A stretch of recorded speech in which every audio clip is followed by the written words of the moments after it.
The Ubuntu principle. Why individualism is keeping US divided. Here is a question worth sitting with.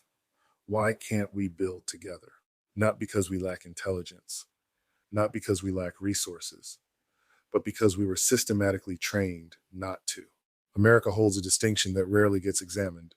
It is, by documented research, the most individualistic nation on earth, not the most innovative, not the most free, the most individualistic. And that distinction carries profound consequences for Black communities, specifically because individualism was never a neutral value. It was a curriculum, a program, installed early, reinforced constantly, and designed to produce a very specific outcome: isolation. From the first day a Black child enters a classroom, the architecture of that education whispers the same message: compete, not collaborate. Win alone or lose with dignity. Ubuntu offers the direct counter philosophy. In one of the most illuminating cross cultural studies on human nature, a researcher offered African children a single basket of fruit, one winner, one prize. He said, "Go," and those children reached for each other's hands instead. They walked together, they arrived together, they ate together. When asked why, a child answered with the precision of an elder: "How can I be happy if everyone around me is sad?"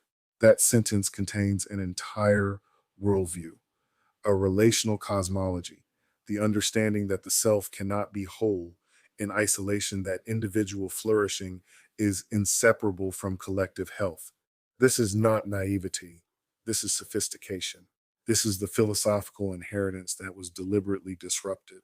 Because a people who think collectively cannot be easily conquered, a people who pool resources, share vision, and move in unified purpose are extraordinarily difficult to exploit.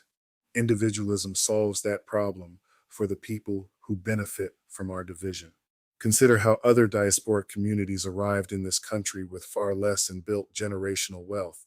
10 people under one roof was not poverty, it was strategy, pooled income, shared risk, collective ownership. Quietly, methodically, they bought the block. We laughed, and then we wondered how. The answer has always been Ubuntu. The school, the media, the cultural messaging, all of it has been engineered toward one psychological outcome: keep us competing with each other so we never direct our collective power upward toward the systems that require our fragmentation to survive. You cannot send a soldier into a war they do not know exists. The first act of liberation is intellectual. Name the system. Understand individualism not as a personal failing, but as an installed operating system, one that can be uninstalled. Ubuntu is the alternative architecture, and it has always been ours.